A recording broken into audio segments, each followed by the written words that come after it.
ایسی سچویشن ہے کہ آپ اپنے جسم کو نہیں ہلا پا رہے اور آپ سن بھی رہے ہیں اور جان بھی رہے ہیں. سوچیں وہ کیا کیفیت ہوگی جب کہا جائے گا کہ اس میت کو اٹھاؤ, جلدی کرو, مغرب ہونے والی, اور آپ یو آر لسننگ ایوری تھنگ. اللہ جانے کیا معاملات ہوں گے. لیکن پھر وہ ڈال رہے ہیں, اور قبر کی پہلی رات, اللہ یہ آپ سوچتے ہو نا تو آپ کامنے لگ جاتے ہیں. اس میں نا چیخنا چلانا بھی ہے اس روح کا, اس روح کا اگر تو بری ہے نا چیخے گا چلائے گا کہ کہاں لے کے جا رہے ہو مجھے. میں اور زندہ ہوں. یار ایک بات جس سے بڑا ڈر لگتا ہے نا وہ یہ کہ چاہے آپ بہت زیادہ نیک اعمال کرنے والے ہیں, فرما بردار انسان تھے اپنی زندگی میں, چاہے آپ ایک نافرمان ایک کافر شخص تھے, قبر میں قبر کی پہلی رات میں منکر اور نکیر آپ کے پاس ایک ہی صورت میں آتے ہیں جو ان کی اصل صورت ہے, جو کہ بہت بھیانک ہے. The kind of dark setup we have right now, if you imagine, if we shut off this light right now, pitch black darkness, اور اس میں جو احادیث میں ان کی حیت آئی ہے نا, ان کی جو اپیرنس آئی ہے منکر اور نکیر کی, they don't listen to anyone. ٹھیک ہے, ان کی آنکھیں بہت بڑے بڑے دیگچوں کی طرح ہیں, حدیث کے الفاظ ہیں, اور ان کے دانت جو ہے وہ سینگوں کی طرح بڑے بڑے ہیں, اور ان کی آواز جو ہے وہ گرج کی طرح ہے, بجلی کی گرج جو ہے نا. اس میں وہ سوال پوچھیں گے من ربو کا ما دینو کا من نبیو کا, اس آواز میں, اس گرج میں, جب آج کل جب یہ گرجتی ہے 6 feet under, جی, اور یہ آج کل جب گرجتی ہے تو ہم بھی, although ہماری کیا ایج ہے, ہم بڑے ہیں, بچے تھے تب تو ہم بھاگتے تھے اپنے پیرنٹس کی طرف, ابھی بھی ہم ڈر جاتے ہیں تھوڑے سے, ہمارے دل لرز جاتے ہیں. تو وہ اس پچ بلیک ڈارکنیس میں اس آواز کے ساتھ, اس نیلی آنکھوں کے ساتھ, ایسا لگتا ہے کہ کوئی ہارر سین ہے, لیکن دس از ریالٹی. یہ اس شخص کے پاس حدیث میں آتا ہے کہ اپنے دانت زمین میں گھسا کر زمین اکھیڑتے ہوئے اس کے پاس آئیں گے. بالکل. Can you imagine this? یہ کسی نافرمان شخص کا نہیں ذکر ہو رہا, ہر بندے کا ذکر ہو رہا. حضرت عائشہ رضی اللہ عنہا نے جب یہ سنا تو وہ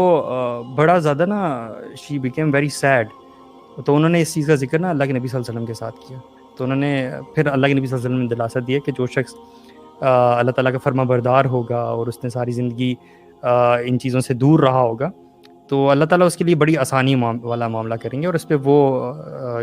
ڈر والی کیفیت نہیں تاری ہوگی. اللہ الذین آمنوا بالقول الثابت فی الحیاۃ الدنیا والآخرہ. اللہ اکبر, استقامت دیں گے. لیکن جو کافر ہوگا نا شخص, جو اللہ کا نافرمان ہوگا, جو فاسق فاجر ہوگا, آپ سوچنے کی یہ بات ہے کہ اس شخص کے ساتھ کیا ہوگا. ہم کسی صحیح مطلب لین میں بھی جا رہے ہوں, ہمیں ٹریفک والا روک دے تو وہاں ہم کام جاتے ہیں, حالانکہ سب کچھ ہوتا ہے,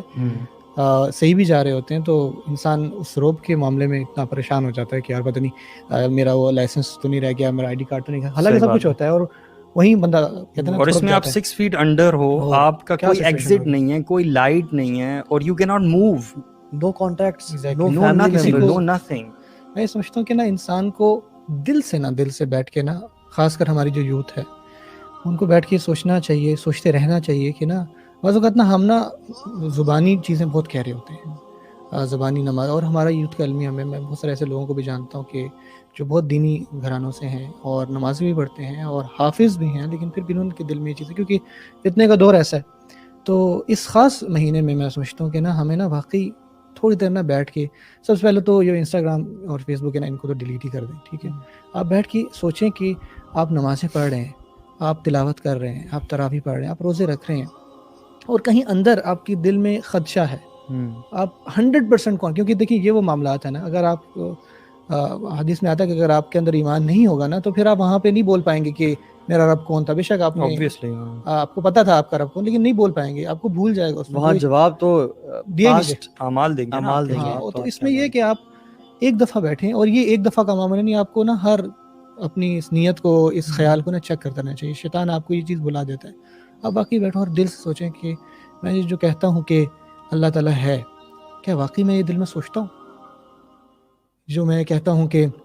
رسول صلی اللہ علیہ وسلم ہمارے نبی ہیں, کیا یہ واقعی میرے دل, میں کہتا ہوں کہ اللہ تعالیٰ کا کلام ہے, کیا یہ واقعی میرے دل میں 100% یہ یقین ہے کہ یہ جو کتاب ہے اس کے حروف جو ہیں یہ اوپر سے آئے ہیں؟ دیکھنے میں تو بظاہر ہم تو کہہ رہے ہیں نا, جب یہ انسان اپنے اندر چیک کر لیتا ہے اور جو کانفیڈنس آتا ہے, اور ہر نماز کا ہر جو سویٹنس اس کو ملتی ہے ہر نیک کام کرنے کی, وہ پھر الگ لیول پہ ہے. اور پھر جو اس کی نیت بھی بہتر ہوتی ہے, ریاکاری سے بھی بچتا ہے, اور اس کے اعمال صحیح ہوتے ہیں. اصل چیز کوئی بات ہے عاملۃ الناصبہ, آپ ساری زندگی جو ہے, آپ کی داڑھی ہے, آپ نے ایک حلیہ رکھا ہوا ہے, اور آپ کے اندر وہ چیزیں ہیں, یا آپ نے کبھی, بعض اوقات کیا ہوتا ہے کہ نہ ہم اس بارے میں سوچتے ہیں اور نہ شیطان اور یہ دنیاوی چیزیں ہمیں سوچنے دیتی ہے. ہم کام کرتے ہیں گھر جاتے ہیں سو جاتے ہیں, کام کرتے ہیں گھر جاتے ہیں, یا ہماری یوتھ ٹائم ویسٹ ہے, گیمز ہیں, یوٹیوب ہے, نیٹ فلکس ہے, یہ ساری چیزیں ہو رہی ہیں, اور آپ کو ٹائم ہی نہیں ملا اپنی اس ایگزسٹنس. آپ کو پتہ ہے اللہ تعالیٰ ہے, ٹھیک ہے, یہ ایک بڑا علمی ہے, اور میں اکثر نا آپ کا کہنے کا مقصد ہے کہ بیسیکلی اس کو نا جو ایک سپرفیشل ہمارے کانسیپٹس ہیں کانسیپٹس ہے نا, ان کو بلکہ ڈیپ روٹڈ ہو جائیں, ڈیپ روٹڈ اور آپ دل سے یہ یقین ہو, آپ کا جی جی جی یقین پہ ہو, ٹھیک ہے, اطمینان قلب آ جائے. جیسے یہ تو واللہ ہمارے تو انبیاء جیسے ابراہیم علیہ السلام ہے نا, دیکھیں انہوں نے بھی اطمینان قلب. حیرانی کی بات ہے سبحان اللہ, قرآن مجید میں جو نمرود کا واقعہ ہے نا, جس میں اس نے کہا کہ میں مردہ کو زندہ کرتا ہوں, تو وہ ایک قیدی لے آیا, اس کو کہا کہ تم آزاد ہو, اور ایک آزاد شخص کو قتل کر دیا. تو ابراہیم علیہ السلام نے کہا یہ کیا, تو ان کا کہ ٹھیک ہے میرا رب سورج کو مشرق سے لاتا ہے تو مغرب سے. تو اس آیات کے فوراً بعد نا وہ واقعہ ہے جہاں پہ ابراہیم علیہ السلام کہتے ہیں کہ کیف تحیی الموتى ارنی کیف, سبحان اللہ, فوراً باتیں آئی تھی آپ کو ملیں گی کہ ابراہیم علیہ السلام وہاں پہ کرنے کے بعد, ان کو فیس کرنے کے بعد اللہ تعالیٰ سے پوچھتے ہیں, تو اللہ تعالیٰ پوچھتے ہیں کہ اللہ تؤمن اولم تم یا اللہ تؤمن, تو کہتے ہیں کہ صرف اس لیے کہ میرے دل میں اطمینان آ جائے. تو ہمارا جب اللہ تعالیٰ سے ایک کنیکشن ہوگا نا, تو یہ کوئی انہوں نے بہت ایسا سوال نہیں پوچھ لیا کہ جس سے آپ کو ناراض ہو جائے. تو اصل بات ہے اطمینان قلب. تو انہوں نے کہا ٹھیک ہے, جب پرندے لائیں, ان کو ذبح کریں, پہاڑوں میں ان کو بلائیں, اور یہ سارا واقعہ ہے. تو اطمینان قلب جو ہے نا, جب یہ ہماری یوتھ میں آ جائے گا, ہم میں آ جائے گا نا, تو ہر کام, ہر چیز پر عمل کرنا بھی آسان ہو جائے گا, اور سب ہماری مطلب یقین کی کمی ہے, یقین ہمیں علم تو ہے مگر یقین نہیں ہے. اصل گیم ساری یہی ہے یار, علم بھی میں سمجھتا ہوں سپرفیشل ہے.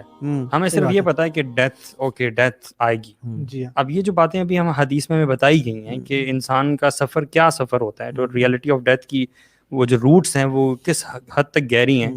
اس تک جب تک نہیں پہنچتے تو دیکھیں جتنا آپ اس کو پڑھیں گے اتنا زیادہ آپ کو یقین آئے گا نا. علم سے یقین آئے گا, علم سے, ہاں, لیکن انفارچونیٹلی اس علم کا فائدہ کہ جس یقین نہ آئے. ہم کچھ لوگوں کو تو علم ہی نہیں ہے نا, ان کو تو یقین آئے گا ہی نہیں, اور کچھ لوگوں کو علم بھی ہے لیکن اس بات کو نا وہ انٹرنلائز اور ڈیپ روٹڈ اپنے اندر نا, وہ جس کی ان کے نا کانشیس اور سب کانشیس میں ایک ہی بات ہو جائے کہ واقعتاً میں نے دنیا سے جانا ہے, اور اس کا لائف اسٹائل ہی پھر بدل جائے گا میرے خیال میں. کیونکہ جو شخص یہ یقین کر لینا کہ میں نے مرنا ہے, شاید آج رات یا کل رات, وہ شاید زمین پہ قبضہ نہ کرے, وہ بہنوں کا حق نہ مارے, وہ اپنا کسی پہ ظلم اور ذاتی پیسہ کمانے کے لیے کہ یار میں اس کو دھوکہ دے کما لوں, وہ نہ کمائے, کیونکہ اسے پتہ ہے میں نے کل قبر میں جانا, اور قبر میں تو نہ تو کرنسی کام آتے نہ فیملی کام آتی ہے. تو بات ایگزیکٹلی یہ کہ کیونکہ یہ علم, یہ چیزیں علم نہ ہونے سے نا بیسیکلی آپ کی کانشیسنیس آف اللہ سبحانہ تعالیٰ ختم ہو جاتی ہے. یہی وہ وجہ ہے کہ انسان پھر گناہ کرتا ہے. مثال کے طور پہ آج کل آپ کیسز دیکھتے ہیں نا, ریپ کیسز ہوتے ہیں بچوں کے ساتھ خاص طور پہ, تو انسان کبھی کبھی سوچتا ہے یار تمہیں حیا نہیں آئی, تم نے سوچا نہیں اس مومنٹ پہ کہ اللہ سبحانہ تعالیٰ از واچنگ یو. وہ کانشیسنیس نہیں ہے, اور وہ کانشیسنیس اسی لیے نہیں ہے کہ علم ہی نہیں ہے. وہ علم ہے تو یقین نہیں,